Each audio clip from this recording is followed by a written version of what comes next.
transformable, elle est totalement démontable, donc elle est facilement transportable et aussi elle est peu onéreuse. Cette scène est entre autres utilisée par l'association théâtrale Les Tréteaux Volants. Cette compagnie a été créée en 88 et son objectif est de montrer aux voyants que les handicapés visuels sont tout à fait capables de faire du théâtre.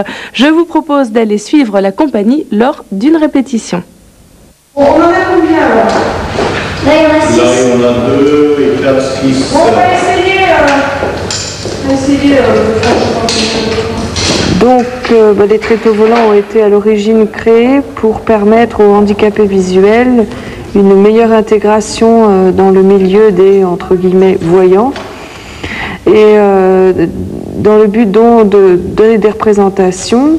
Et au départ, c'était une troupe qui a été fondée à l'Institut national des jeunes aveugles par pur amusement, et vraiment comme dans n'importe quel lycée. Et au départ, il y avait donc des personnes malvoyantes, mais très malvoyantes, et des personnes non-voyantes. Alexandra, tu t'en sors, c'est bon? Ouais, ça va, on essaie. Alors, nous avons eu vent de la scène de Guillaume de Louvancourt par le biais d'une de mes relations. Donc nous lui avons téléphoné à Guillaume de Louvancourt. Il m'a envoyé une documentation sur sa scène. Il est venu nous l'amener à Paris avant nos 10 ans, de façon à ce qu'on puisse la tester pour nos 10 ans. Et voilà.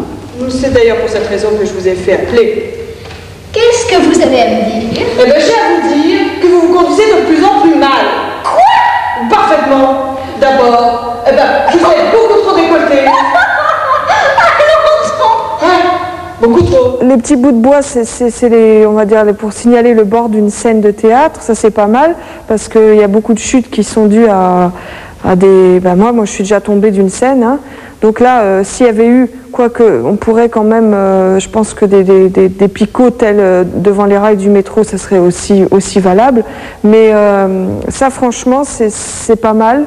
C'est une bonne idée. Ce qui est bien aussi, c'est les petits picots qu'il y a ici, qui signalent, par exemple, en mettant mes 2 pieds là, ça fait un C en braille, donc qui signale qu'il y a une chaise. À droite, il y a un grillage, et qui signale que normalement, mais là, si c'est le cas, qu'on peut s'asseoir. Donc voilà, là je sais grâce au grillage qui me signale que où je peux, ces grillages, ça sert à changer de direction lors d'un parcours, parce que ce qui est bien aussi avec cette scène quand même, c'est qu'on peut faire des parcours pour quelqu'un qui ne voit pas du tout, être sûr d'arriver face à une porte, être sûr d'arriver face à une table, c'est pas mal, avec par exemple ces petits signaux qui permettent de se rendre compte qu'on approche d'une chaise, qu'on approche d'une table, qu'on approche d'un décor bien défini. Et puis enfin, je ne tiens pas à rentrer chez moi avec les vêtements en deux. Allons donc, je me souviens d'un baiser récent. C'est pas parce qu'on est aveugle ou malvoyant qu'automatiquement on doit mettre le handicap en avant, ou que ça doit se voir. Si les tréteaux volants ont été créés, c'est justement pour permettre aux handicapés visuels de montrer qu'ils sont capables de faire comme les autres. Disons que je ne sais pas comment m'exprimer, mais au départ, le but de l'association est simplement de jouer du théâtre, point. Qu'on soit aveugle, qu'on soit malvoyant ou qu'on soit voyant, puisqu'on accueille aussi des voyants, eh bien c'est la même chose. Guillaume de